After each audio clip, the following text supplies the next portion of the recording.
Friends, स्वागत है आपका हमारा यूट्यूब चैनल सक्सेस वाला। आज हम आपको क्लास 9 में पूछे जाने वाले क्वेश्चन, प्रीवियस ईयर जो क्वेश्चन पूछे गए हैं उसी का हम सोल्यूशन करने जा रहे हैं। तो आपके ये जो मैं आपको क्वेश्चन सॉल्व करने जा रहा हूँ वो आपके एग्जाम के व्यू से इम्पोर्टेंट है। इन सारे क्वेश्चन को अगर आप प्रैक्टिस कर लेते हैं तो आपको जो है हो सकता है 100 में 100 भी ले आए या 90 प्लस तो निश्चित ले आएंगे। तो आप लोग इस क्वेश्चन को जरूर प्रैक्टिस करें।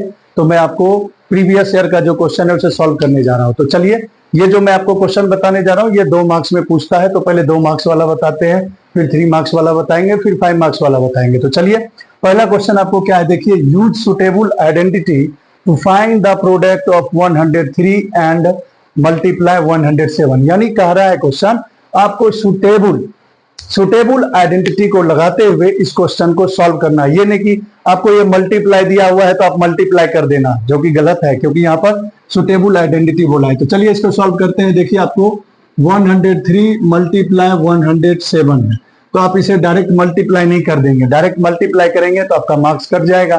तो इसलिए इसे हम कैसे सॉल्व करेंगे, देखिए, आप जो है इस तरह के अगर क्वेश्चन आते हैं तो आप हमेशा उसको 100 में प्लस करो या 100 में माइनस करो। 100 में प्लस या माइनस करके आप उसे लाओगे तो उसे आइडेंटिटी बन जाएगा। तो कैसे करेंगे, देखिए, 103 है तो यहां पर लिखेंगे 100 प्लस 3 और 107 को क्या लिखेंगे आप, 100 प्लस 7।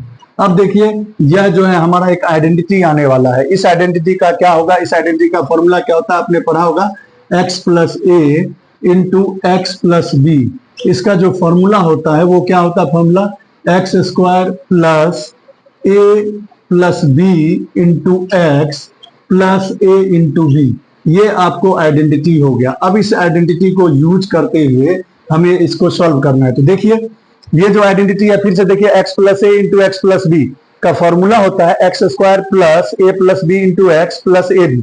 अब कहेंगे यहाँ पर एक्स क्या है, तो पहला वाला जो नंबर होता है वो हमेशा एक्स होता है, और दूसरा वाला जो नंबर है यहाँ पर ए हो गया।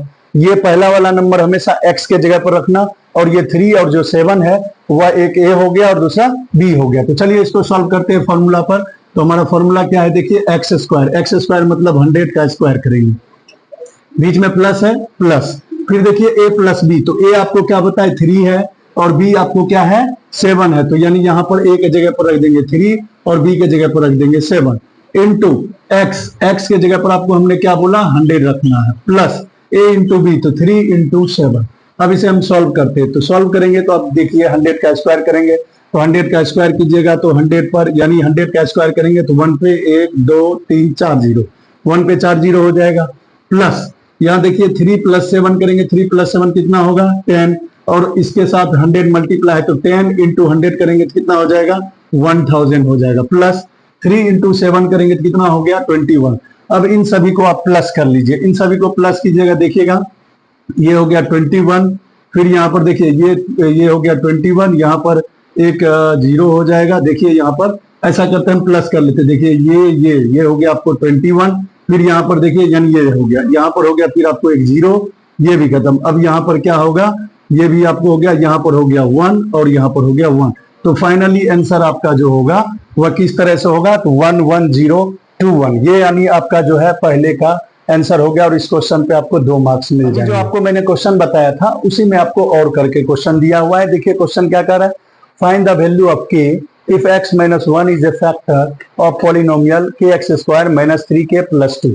यानी आपने जो आइडेंटिटी वाला क्वेश्चन बनाया या इसको बनाइए, दोनों में से एक बनाइए। कभी कभी हो सकता है ये क्वेश्चन आपको नेक्स्ट क्वेश्चन में पूछ दे, यानी कहने का मतलब या तो वो क्वेश्चन आएगा या तो ये क्वेश्चन आएगा, दोनों में से एक क्वेश्चन आपको दे सकता है, और किसी में हो सकता है ऑप्शन ना दे, आपको यही क्वेश्चन डाल दे, तो फिर आप क्या करोगे, और वाले को तो छोड़ नहीं सकते हो। तो इसलिए मैं आपको दोनों क्वेश्चन को सॉल्व करा रहा हूँ। हाँ, अगर आपके क्वेश्चन में और दिया है तो उसको आप छोड़ एक कर लीजिए दोनों में से, लेकिन हो सकता है ये क्वेश्चन इंपॉर्टेंट है, ऐसा क्वेश्चन आपको जरूर पूछेगा हाफ ईयरली में, निश्चित है एक क्वेश्चन ऐसा आता है। तो चलिए इसको हम सॉल्व करते हैं। Find the value of k की वैल्यू निकालना है, और कहता है अगर if x minus 1 is a factor. देखिए सबसे पहला नंबर, अगर आपको किसी भी क्वेश्चन में x माइनस 1 या कोई भी अगर फैक्टर दिया होता है तो पहले उससे आप क्या करो, x की वैल्यू निकाल लो। वो कैसे निकालोगे, तो आप क्या करना, उस इक्वेशन को 0 के इक्वल कर दो, जो भी आपको होगा। तो यानी आपको x minus 1 is a factor बोला है तो x की वैल्यू हमने निकाल लिया, ये माइनस उधर जाके प्लस हो गया। और जिसकी वैल्यू निकालनी है उसे भी आप क्या कर लो, जीरो के इक्वल कर लो, क्योंकि वह हमें क्वेश्चन में पहले बोल दिया कि फैक्टर है। और फैक्टर जब बोल दे तो आप जो भी वैल्यू निकालना होता है, जो आपको फैक्टर बोला है पहले उसको जीरो के इक्वल कीजिए, और दूसरा जो आपको पॉलिनोमियल दिया हुआ है उसको भी आप जीरो के इक्वल कर लीजिए। ठीक है, अब चलिए इसे हम सॉल्व करते हैं। यानी आपने जो x की वैल्यू को निकाला है अब इस क्वेश्चन में रखेंगे। जैसे के एक्स स्क्वायर है तो x के जगह पर आप रख देंगे 1, तो 1 का स्क्वायर माइनस ये 3k ही रहेगा प्लस 2 इक्वल टू 0। अब इसे सॉल्व करते हैं, 1 का स्क्वायर 1 होगा, 1 इंटू के करेंगे तो k ही आएगा। इधर हो गया minus 3k plus 2 equal to 0। अब आप देखिए क्या होगा, k में से माइनस 3k को माइनस कीजिएगा तो ये होगा माइनस 2k, और ये प्लस है उधर जाके क्या हो जाएगा, माइनस 2 हो जाएगा। अब देखिए यहाँ पर k की वैल्यू निकालना है, ये -2, ये उधर मल्टीप्लाई में चला जाएगा, ये भी हो गया -2, ये और ये कैंसिल। इस तरह से k की जो वैल्यू आ गई आपको 1 आ गई। तो आपका फाइनल आंसर जो है k की कितना हो गई, 1 हो गई। 1 इज द राइट आंसर। अब आप चेक करना चाहते हो कि हमारा आंसर सही है कि गलत, तो आप चेक भी कर सकते हो। कैसे करोगे, k के जगह पर आप क्या करना, 1 रख लेना। जैसे यहाँ पर आपने रखा, k के जगह पर 1 रखिए, k के जगह पर 1 रखिए तो ये हो गया 1, यहाँ पर भी k की जगह पर 1 रखे तो ये, मतलब इस तरह से आप क्या कीजिए, सारे वैल्यू को आप पुट कर लीजिए। जो आपका इक्वेशन है ना, उस इक्वेशन पर आप पुट कर लीजिए, और पुट करने के बाद अगर आपका वैल्यू 0 आ गया तो आपका आंसर सही है। तो यानी हमारा जो आंसर है अभी आपको आंसर आ गया है 1 इज राइट आंसर। क्वेश्चन जो है क्या कर रहा है, find two irrational number between 2/3 and 1/5। यानी आपको दो इरेशनल नंबर 2/3 और 1/5 के बीच में निकालना है। तो देखिए हो सकता है यहाँ पर हमने आपको क्वेश्चन में अभी हम बता रहे इरेशनल और आपके एग्जाम में पूछ रहे रेशनल, तो घबराने की बात नहीं है। आप सबसे पहला नंबर यहाँ पे हमें इरेशनल बोला, और जब भी इरेशनल बोलता है तो सबसे पहला नंबर काम क्या कीजिए, उस फ्रैक्शन को आप डेसिमल में कन्वर्ट कर लीजिए। तो चलिए हमें 2/3 बोला है, पहले हम ऐसा करेंगे छोटे से, या ऐसे ही रहने दीजिए। 2/3 है, 2/3 को आप जो है पहले डेसिमल में चेंज कीजिए। डेसिमल में कैसे चेंज करिएगा, 3 से 2 में डिवाइड कीजिएगा। 3 से 2 में डिवाइड करना है तो आ जाएगा 0.6666, इस तरह से आते रहेगा। उसी तरह 1/5 में आप कीजिएगा तो ये होगा 0.2। यानी यहाँ पर जो 66 आया इसे हम 0.6 पर रेकनिंग भी लिख सकते हैं, या 0.6 ही रहने दीजिए, 0.6 पर रेकनिंग कर दीजिए। ठीक है, क्योंकि बार बार नंबर आ रहा है तो 0.6 पर रेकनिंग हो गया, और 1/5 है उसको डेसिमल में बदले तो आगे आपको 0.2 आ गया। अब इस दोनों के बीच में आपको इरेशनल नंबर निकालना है, तो आप यह कह सकते हो कि 6 और 2, यहां पर पहला डिजिट देखिए, यहां 0.6 है, यहां 0.2 है। अब इस दोनों के बीच में कोई भी नंबर आप ले लीजिए, यानी कह सकते हैं 6 और 2 के बीच में कौन कौन नंबर आ गया। जैसे मान के चलिए आ गया 0.3 आ गया, तो अब 3 आ गया, फिर जैसे 0.4 आएगा, इसके बीच में 6 और 2 के बीच में जैसे 0.3 आएगा, 0.4 आएगा। अब आपको क्या करना है, यहां पर एक 0 लगा दीजिए, उसके बाद इसी को 0 लगा के फिर 2 0, फिर 3 0, इस तरह से आप करते हुए डॉट डॉट डॉट डॉट करके लिख दीजिए। उसी तरह यहाँ पर 4 0 फिर 4 2 0 कर दीजिए, 4 फिर 3 0 कर दीजिए। इस तरह से करके आप निकाल दीजिए, यह आपको क्या हो गया, इरेशनल नंबर हो गया। तो यह आपका फाइनल आंसर होगा। जो भी आपको है पहले डेसिमल में चेंज कर लेना है। डेसिमल में चेंज करने के बाद उस दोनों के बीच में, जैसे यहाँ पर 6 है, यहाँ पर 2 है, इसके बीच में कोई भी नंबर चूज कर लीजिए और उसमें एक 0 लगा के उसे बार बार लिखते जाइए। इस तरह से आपका इरेशनल। तो अब आपको देखिए यह जो क्वेश्चन है बहुत ही इंपॉर्टेंट क्वेश्चन है। इस तरह के क्वेश्चन आपको एग्जाम में पूछेंगे, तो आप इसे घर पे प्रैक्टिस कीजिए। मैं एक ही बार बोल रहा हूँ आपको, मैथ है प्रैक्टिस का चीज, जितना प्रैक्टिस कीजिएगा उतना आपके लिए फायदेमंद होगा। तो चलिए इस क्वेश्चन को देखते हैं कैसे सॉल्व करना है। If x equal to 3 and y equal to k is a solution of the equation 5x minus 3y equal to 0. Find the value of k. तो अब देखिए पहले हम क्या करेंगे, इक्वेशन को लिख लेते हैं। जो इक्वेशन हमारा दिया हुआ, इक्वेशन हमारा है 5x minus 3y equal to 0। अब हमें देखिए जो वैल्यू दिया हुआ है उसके जगह पर रख देंगे। x आपको क्या दिया हुआ है, 3, तो x के जगह पर रख देंगे 3। 5x का मतलब क्या होता है, 5 मल्टीप्लाई 3। फिर देखिए बीच में माइनस है, फिर है 3y, 3 इंटू वाई, वाई के जगह पर क्या होगा, के होगा। अब इसे सॉल्व करते हैं। देखिए 5 इंटू 3 कितना होगा, 15 होगा, माइनस 3 इंटू के क्या होगा, 3k होगा, इक्वल टू 0। अब देखिए ये प्लस है, उधर जाएगा तो क्या होगा, माइनस हो जाएगा। ये 15 प्लस है, उधर जाके हो गया माइनस। अब के की वैल्यू निकालनी है तो ये देखिए -15, ये 3k का मतलब होता है 3 इंटू के, तो मल्टीप्लाई है तो उधर जाके क्या हो जाएगा, डिवाइड, -3, ये देखिए माइनस माइनस खत्म, ये हो गया 5। यानी के की वैल्यू आ गया आपको 5। के की वैल्यू कितना आ गया 5, तो यानी के की जो आंसर है वो हो गया 5। अब नेक्स्ट क्वेश्चन के बारे में देखिए। नेक्स्ट क्वेश्चन आपको और में ये जो क्वेश्चन है वो दिया हुआ है, इस क्वेश्चन को हम कैसे सॉल्व करेंगे उसे देखिए। Express the flowing linear equation in the form ax plus by plus c equal to 0 and indicate the value of a b c। यहाँ पर क्वेश्चन दिया हुआ y minus X upon 5 minus 10 equal to 0। यानी क्या करेंगे, जो हमने पहले इक्वेशन दिया हुआ है इस इक्वेशन को हम सॉल्व कर लेते हैं। देखिए यहाँ पर y है तो ऐसा करेंगे, y है इसके नीचे में नहीं कुछ है तो 1 है। पहले सबसे पहला नंबर हम क्या करेंगे, इन सभी का एलसीएम ले लेते हैं, इसको सॉल्व करेंगे। इक्वेशन जो है पहले उसको सॉल्व करेंगे तो इन सभी के देखिए y के नीचे कुछ नहीं है 1 है, 10 के नीचे कुछ नहीं है 1 है, चूंकि फ्रैक्शन में है तो ऐसा करेंगे इसका हम एलसीएम ले लेते हैं। इन सभी का एलसीएम लेंगे, कितना होगा 5 होगा। ये हो गया आपको 5 हुआ है माइनस ये x और ये देखिए 5 10 जा कितना हो गया 50 हो गया इक्वल टू 0। अब इसे सॉल्व करते हैं, देखिए ये 5 हुआ है माइनस एक्स माइनस 50 और इस 5 को उधर कर लेते हैं तो ये 5 इंटू 0 होगा। अब देखिए ये जो हो गया आपको 5 हुआ है minus X minus 50 equal to 0। अब ऐसा करेंगे, चूंकि हमें यहाँ पर देखिए किस फॉर्म में लिखना है, पहले देखिए यहाँ पर जो हमें क्वेश्चन में दिया हुआ है वह लिखना है आपको A X plus B Y plus C. यानी आपको यहाँ पर क्या करना है, ध्यान देना है, ये जो y है यानी y के आपको कह रहा है क्या, indicate the value of A B C.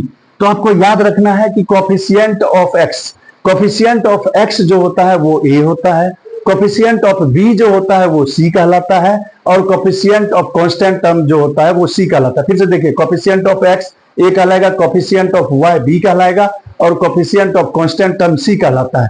तो चलिए यहाँ पर देखते हैं कोफिशिएंट x का जो है यहाँ पर कोई भी नंबर नहीं है। यहाँ पर जब कोई नंबर नहीं है तो यानी 1 है, यानी यहाँ पर आप क्या बोलिएगा a equal to minus 1।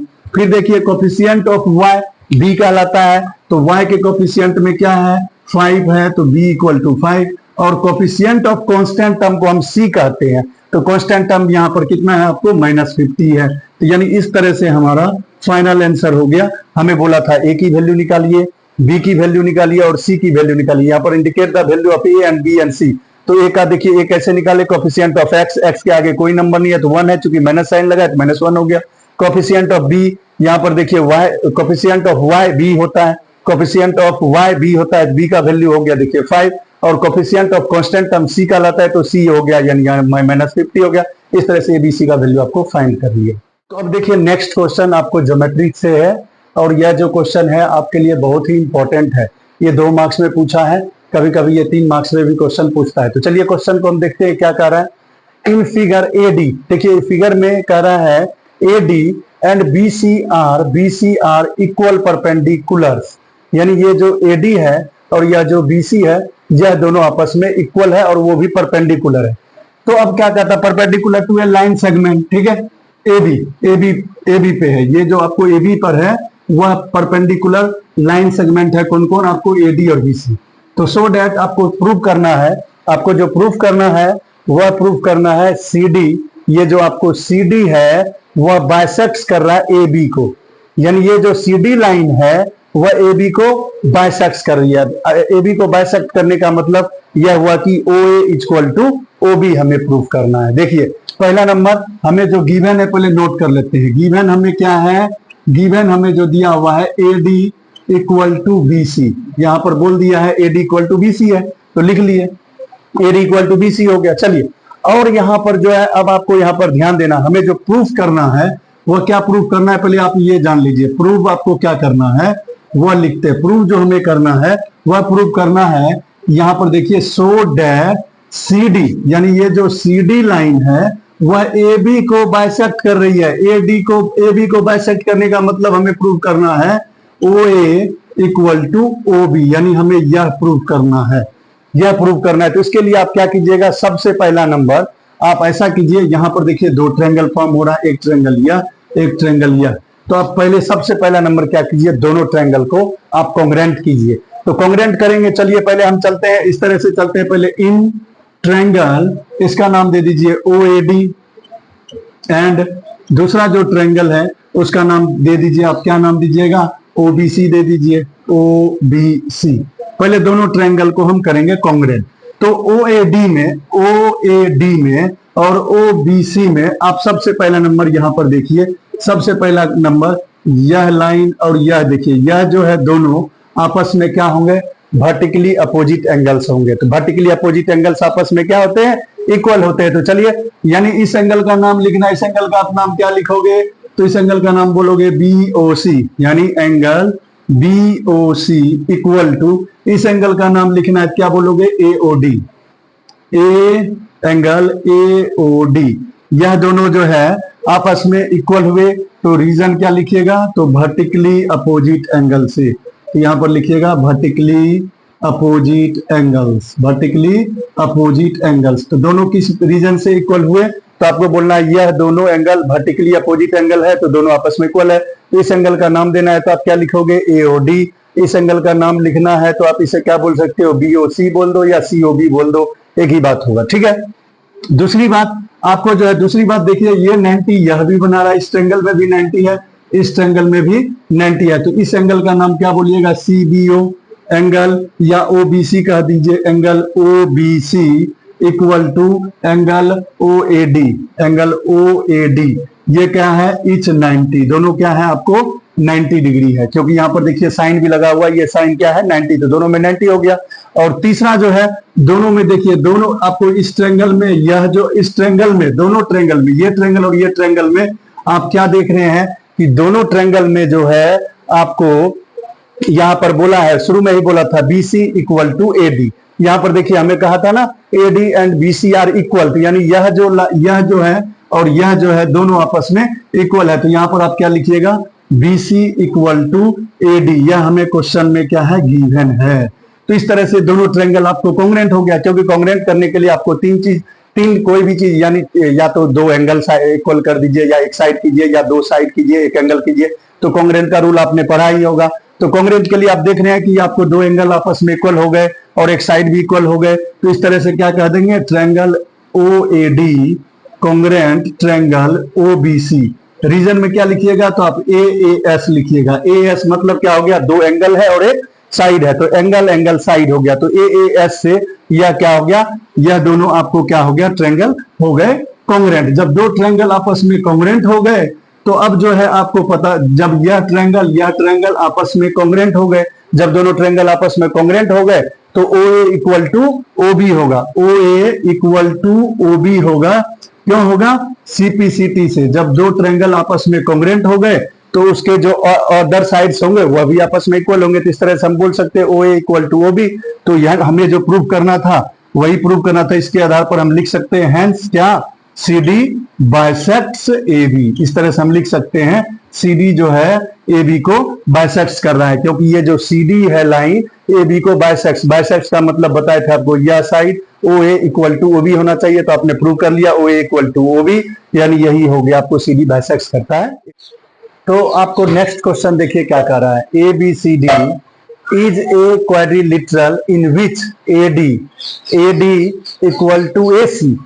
AD यानी यह जो साइड है, देखिए जो हमें दिया है कर लेते, AD इक्वल टू AC, यानी यह साइड इस साइड के इक्वल है, एंड एंगल DAB, ध्यान दीजिए DAB मतलब यह एंगल, यह जो एंगल है यहां पर CAB यानी यह एंगल के इक्वल है, यानी यहां पर DAB जो है दिस एंगल और CAB दिस एंगल, यह दोनों आपस में इक्वल है। तो आपको प्रूव क्या करना है, ट्रायंगल ABD मतलब यह ट्रायंगल और ट्रायंगल ABC यानी यह ट्रायंगल, दोनों आपस में क्या है, कॉन्ग्रुएंट है। तो चलिए सबसे पहला नंबर हम सॉल्व करते हैं। पहले जो हमें करना है वो लिखते हैं, हमें जो सॉल्व करना है पहले लिखेंगे इन ट्रायंगल ABD। देखिए जो आपको कॉन्ग्रुएंट करना होगा उसमें आप क्या कीजिए, कॉन्ग्रुएंट के जगह पर लगा लीजिए एंड, तो ABD एंड ट्रायंगल ABC में पहले हमें जो करना है प्रूफ, उसी दोनों ट्रायंगल में चलते हैं। तो ABD यह ट्रायंगल है, ABC यह ट्रायंगल है, तो देखिए इसमें हमें गिवन क्या है, देखिए दोनों में यह जो है हमें कह दिया है, पहले क्वेश्चन में कहा है AD इक्वल टू AC, तो हम लिखेंगे AD इक्वल टू AC, यह हमें क्या है क्वेश्चन में गिवन है कि AD जो है AC के इक्वल है। अब देखिए दूसरा आपको क्या बताना, आपको और भी दिया हुआ है, यहां पर देखिए इसी को, angle DAB equal to angle CAB, यह भी आपको क्या है क्वेश्चंस में ही गिवन है, दो चीज तो आपको क्वेश्चन में गिवन था, AD इक्वल टू AC और angle DAB equal to CAB, यानी AD इक्वल टू AC और ये जो है आपको DAB यानी यह एंगल और CAB यह एंगल, यह तो हमें क्वेश्चन में, यानी दो चीज तो हमें क्वेश्चन में ही दे दिया है। अब तीसरा आपको निकालना है, तो तीसरा कैसे निकालिएगा? दोनों ट्रायंगल में देखिए AB क्या है, साइड कॉमन है, तो यानी यहां पर लिखिएगा AB इक्वल टू AB, यह जो है आपको क्या है, कॉमन साइड है, दोनों ट्रायंगल का कॉमन साइड है। तो इस तरह से आपको देखिए, इस तरह से आपको क्या हो गया, अब यहां पर देखिए यहां पर दो साइड हुआ और एक एंगल हुआ, तो इस तरह से दोनों ट्रायंगल आप क्या कहिएगा, ट्रायंगल ABD कॉन्ग्रुएंट है ट्रायंगल ABC का, रीजन में क्या लिखिएगा, तो SAS congruence rule, SAS congruence rule, SAS congruence rule आप यहां पर लगाए, जो रूल लगाए वो उसको लिखना जरूर है, और जो गिवन है या जिस कारण से हुआ है वो कारण आपको रीजन हमेशा लिखना है, अगर आप रीजन नहीं लिखते तो उसका भी मार्क्स करता है। तो इस तरह से दोनों ट्रायंगल हो गया आपको ABD कॉन्ग्रुएंट ट्रायंगल ABC हो गया, कैसे, SAS कॉन्ग्रुएंस रूल से एक प्रूफ हो गया। अब दूसरा, यानी पहला प्रूफ हो गया हमारा, पहला क्वेश्चन प्रूव हो गया। अब दूसरा देखिए हमें जो प्रूव करना है BD इक्वल टू BC, तो अब देखेंगे BD इक्वल टू BC कहां है, ये हुआ BD और यह हुआ BC, तो आपने क्या देखा, BD और BC जो है इसी ट्रायंगल का, दोनों BD का जो है इस ट्रायंगल का पार्ट है और BC जो है इस ट्रायंगल का पार्ट है, तो दोनों, जब आपने दोनों ट्रायंगल को कॉन्ग्रुएंट कर दिया तो CPCT से यह भी दोनों आपस में क्या हो जाएंगे, इक्वल होगा, तो इसमें आप रीजन लिखिएगा CPCT से यह भी आपको प्रूव हो गया। CPCT का मतलब तो आप जानते ही हैं, कॉन्ग्रुएंस पार्ट ऑफ कॉन्ग्रुएंट, यानी कह सकते हैं CPCT का फुल फॉर्म क्या होता है, congruent part of congruence triangle, तो यानी इस तरह से दोनों आपस में इक्वल हो गया, ये आपका प्रूफ।